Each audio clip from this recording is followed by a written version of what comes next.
Hi, YouTube. Um, mm, mm. Okay, this I hope is not too sensitive for some people, but it's a true story.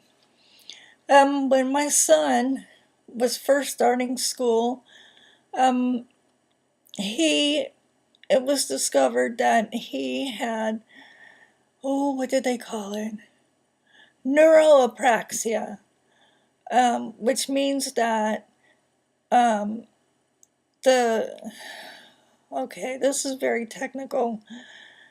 In your brain, there are little, I can't even tell you because I don't know the technical terms, but the little things that connect to the neurons so the information can pass, or synapses or something. But those two things have to be connected so the information can travel. It's kind of like a bridge.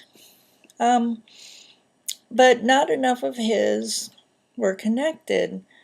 Not enough to be a kindergartner.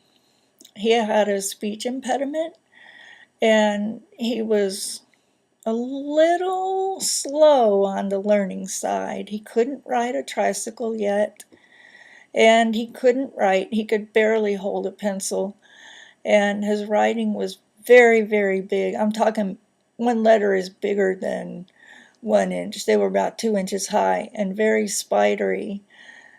Um, and I had asked to have him held back in kindergarten for another year because he was not ready for first grade. And they said, well, we just don't do that. It'll make him feel bad and blah, blah, blah.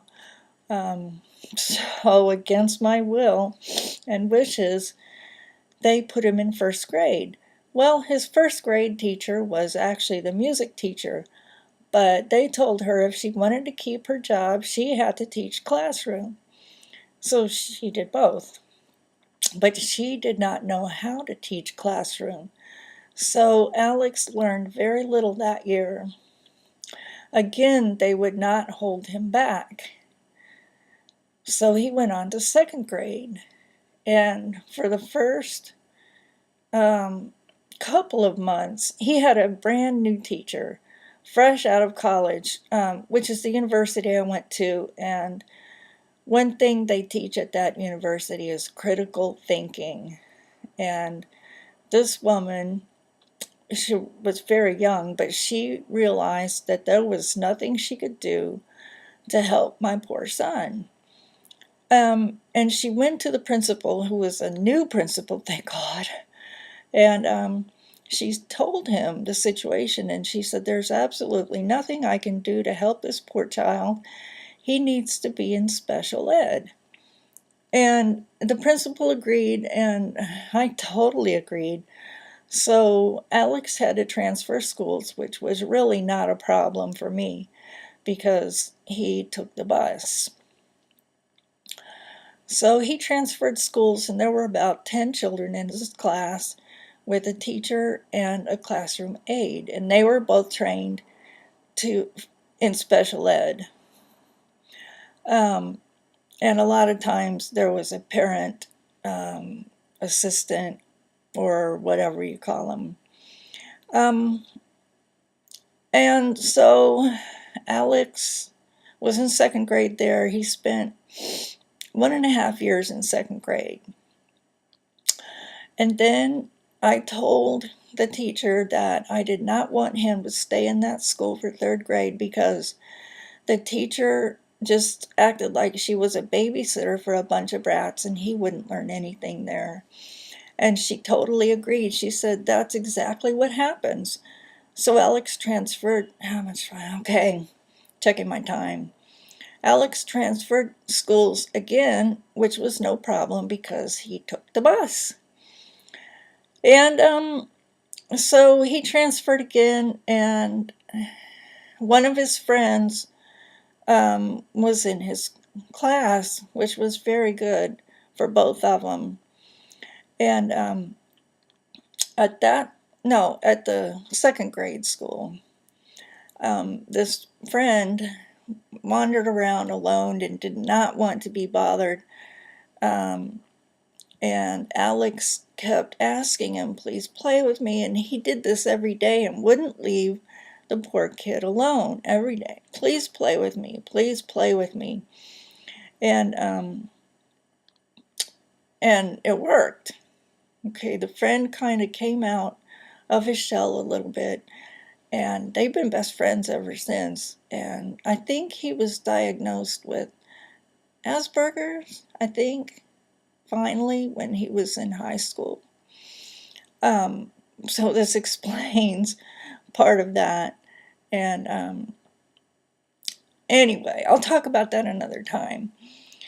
So anyway, Alex got to third grade in his new school, and he did very well.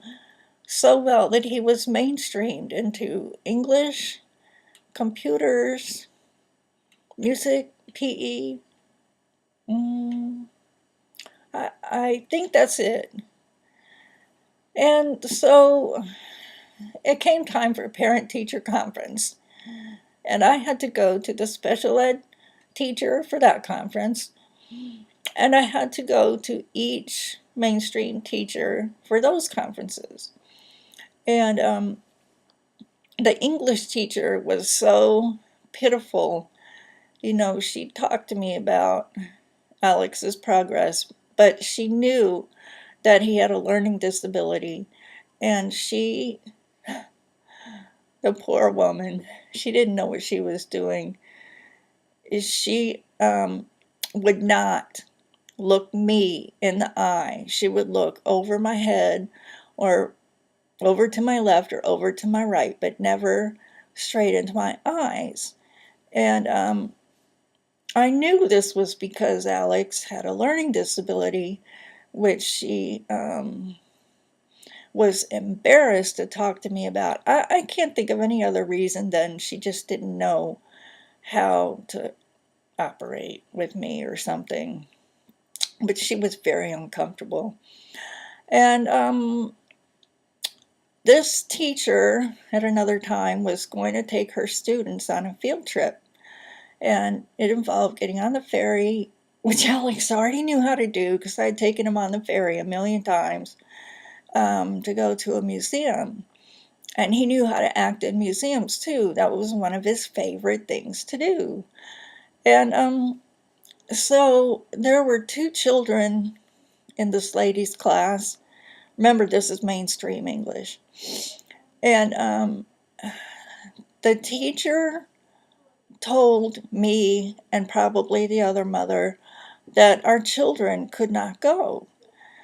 And her reason was there's not enough room on the ferry. Oh, a ferry's huge. And so when I found that out, I called the principal right away.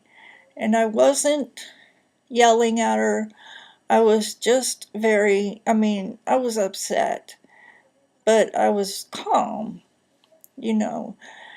And the principal said, absolutely not. This is unacceptable. Your son will be going on this field trip. And I said, well, can you make sure the other child gets to go too? And she said, I'm checking my minutes. Of course. And what happened was the next day or two, the principal called a meeting of all the teachers, and she reamed them out about how they were not to treat their special ed students any differently than they treated their own students.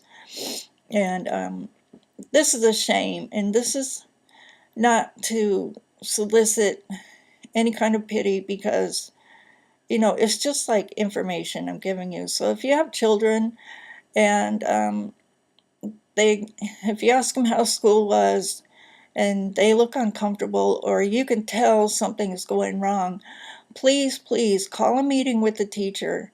And if you don't get any satisfaction, call a meeting with the teacher and the principal.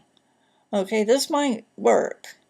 And I didn't really have to go any higher than that. And if there's a special ed teacher involved, make sure they're in on the meeting. So anyway, I'm out of time and I love you all. Bye-bye.